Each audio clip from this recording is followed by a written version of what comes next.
Hi everyone, this is Tanya from Flying Dog Studio. Thank you for joining me. In this video, we're going to take a look at a piece that I actually did some time ago and posted the time lapse, but Marion posted in the comments and said that she would very much like to see how I actually put all of this together. So we're going to break it down. First, we're going to start with our layers. You can see I have at the bottom a color block layer, a color layer, a top color, a canvas filter, a drawing layer, and then my time stamp. I'm going to turn those off and get us back down to our basic layers. So we start with just a white background, and you're going to draw out. In this instance, I was working with a Claude Monet piece, and you're going to draw out your piece. Now you can do that with a grid, you can do it freehand. What I have some of my students doing is actually putting that underneath the reference piece and just tracing it off, and then we learn how to use the tools.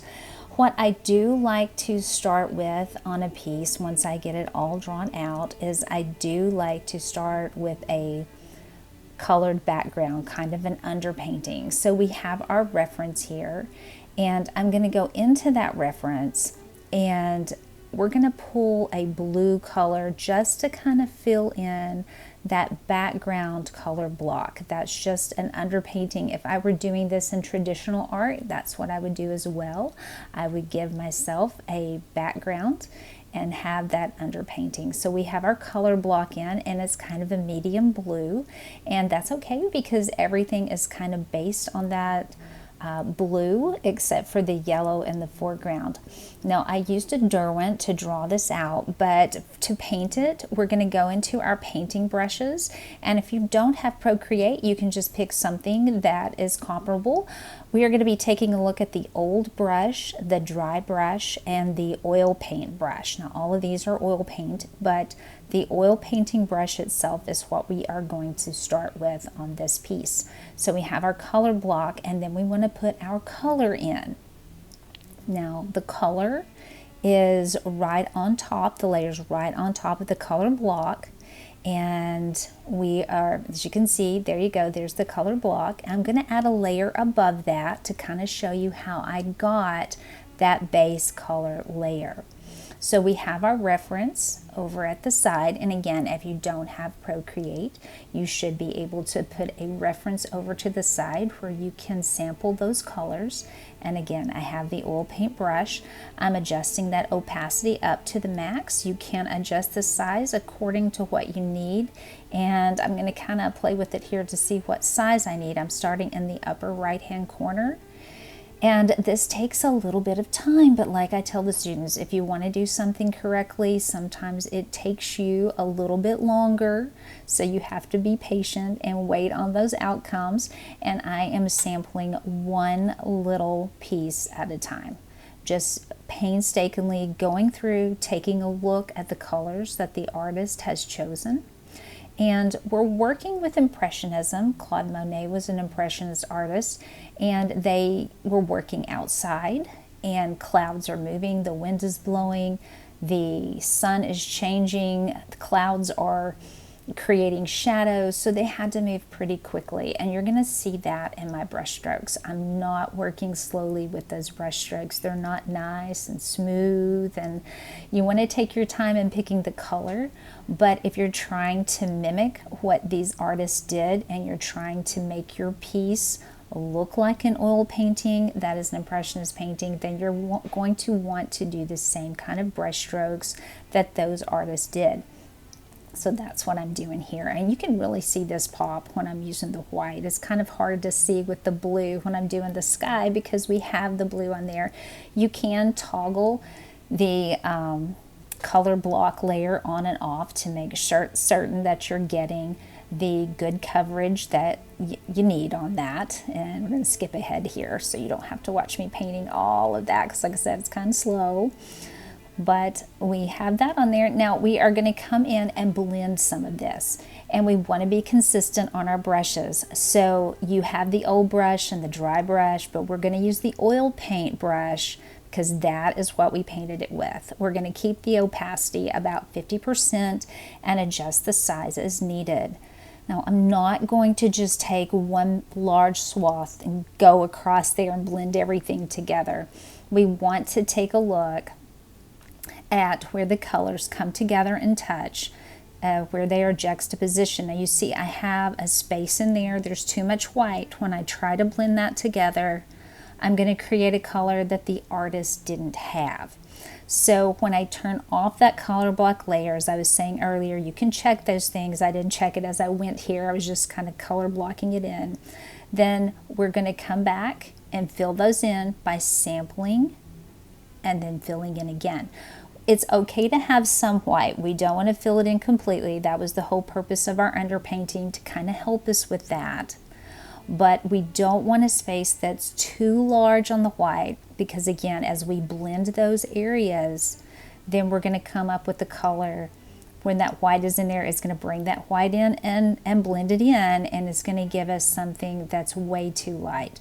We're going to create an entirely different color.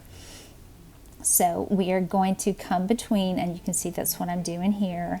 I'm coming between with the blending brush and going back and forth using the same kind of movement that I used for painting to fill it in.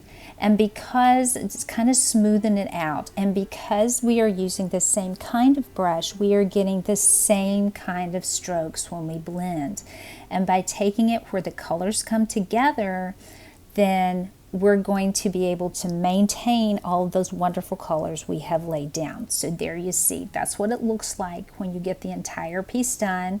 And at this point, I do turn off my drawing lines. I don't need those anymore.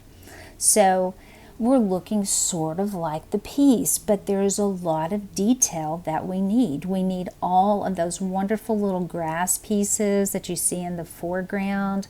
You're going to have the waves and the water.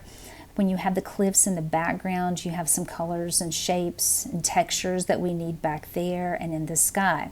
So let me just get rid of this layer. That's the one we were just practicing on, demoing on. All right, I have turned on what we call the top color layer, and you can see the difference on that. We have all of those. There's without and with, toggling back and forth there. You can see it makes it look a lot more like Monet's piece. That's what that top color layer all by itself, without that color layer underneath, looks like. And you can see it's crazy brush strokes, but it doesn't fill up the whole thing. So once you get to this layer, the top color layer, you're almost finished. So I'm going to add a layer on here where we can demo this, and I'm going to do it the same way. I'm going to be looking for my colors, and I'm going to be sampling. Now I think I want us to work in the foreground and not with the clouds. We started with the clouds, but we're going to pretend that we've already done all of this in the background, the clouds and the water. We're going to pretend like we've already done the top color layer on there. But if you are working, I would want you to start with that number one up there with the sky. You always start in the background, then you go to the midground, and for us that midground is going to include the ocean, the beach, and those cliffs in the background. And then you would want to work in the foreground, which is this area right here where I have the number 3.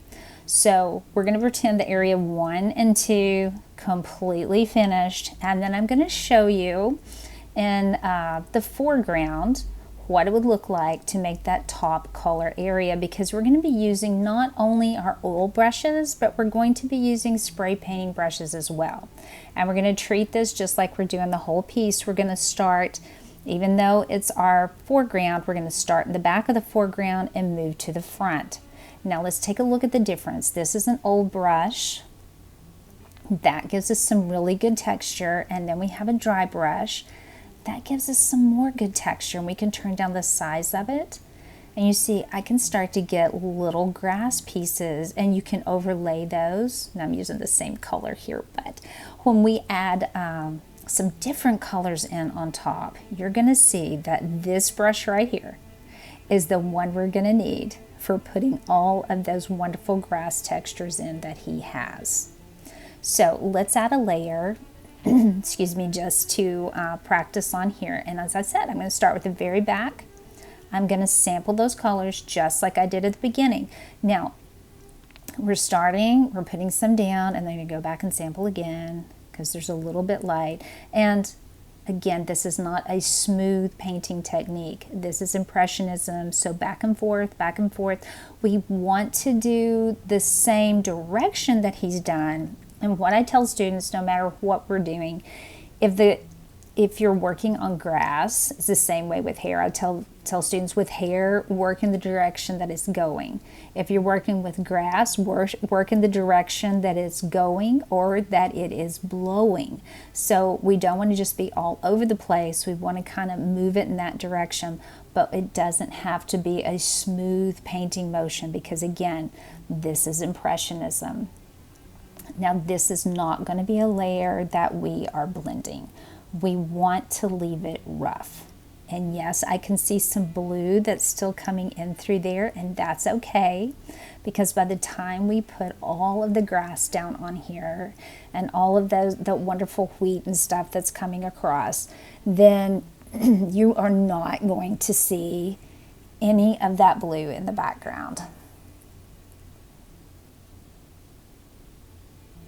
I'm going to do just a little bit more here. You'll have to excuse me. I live in the southern US and it's summertime and there are terrible allergies here. Okay, now we are getting to some of the brighter colors at the bottom. And I have changed my technique on my brush. I'm just doing little flecks, just little flecks. And that is going to fill in. As you can see, there was some blue down there and you can't see that blue anymore. But we still need to take a look and we use the dry brush there. We still need to take a look at putting some of those wonderful little flowers that we see along the path. Now you can use splatter paint, you can use the splatter flecks. Again, this is one of those things you kind of want to play with and see what you like on it. So I did do these on a different layer when I did the final piece. You can see that's kind of large. You can change the size as you need it. I'm going to come over here because there's some red ones over here. I loved this part. So we're going to pick up some of that wonderful red color and we're going to spread those around. Now I did do these, like I said, on a separate layer. I did them above and then I merged it down into the grass because we want these not to be so clear. So I'm going to come into my little magic wand and choose that Gaussian blur. And I'm going to blur them. And you can see as I slide my finger across the screen, and usually just about 1 or 2%. You can go up to 4. We don't want to lose the color and lose it completely and just go in small increments. I'm going to back that back out just to kind of show you what we're going to do there. But I do that on a top layer above that and merge it down. As you can see, we didn't paint a tremendous amount on there. We just painted a little bit, but that was enough to pull the entire piece together. It's just a finishing layer. So we're going to delete that so we can take a look at all of our layers together. So this is how we started, with just a blue background. And then we had our drawing layer that was on top. So we added a color layer, and that was our oil brush. And we filled that completely in and blended it. And once we got that done, we turned off that drawing layer and we added a top color layer where we used the old brush, and you can use the dry brush to come in, and you can use those paint flecks and create all the wonderful textures. And I really do prefer that dry brush. You get more of a texture with it, but you can come back and use some of that old paint brush if you want to as well. Take a look at those brushes one more time. So there is our final piece of Claude Monet's Path to the Beach. Now you can see I do have on there a canvas texture, and that does make a difference. Now I have students that do not like the canvas texture. I have students who do. I kind of prefer it. If you're actually printing it out on a canvas, you may not want to add that layer. but you can adjust it, and I'm going to show you what that layer is actually a photograph of a canvas, a stretched canvas. And I got this canvas from Aaron Blaze's website, creatureartteacher.com, and I'm going to link that below. You can purchase those on there, and usually they come in a pack with like some of his brushes. Now, none of these brushes I used for this piece were his. They actually came with the Procreate app. But there you go, Miss Marion, and anyone else that wanted to know how I did that piece. Whenever you have questions, please put those below. I thank you for joining me, and I hope to see you in the next one. Bye, everyone.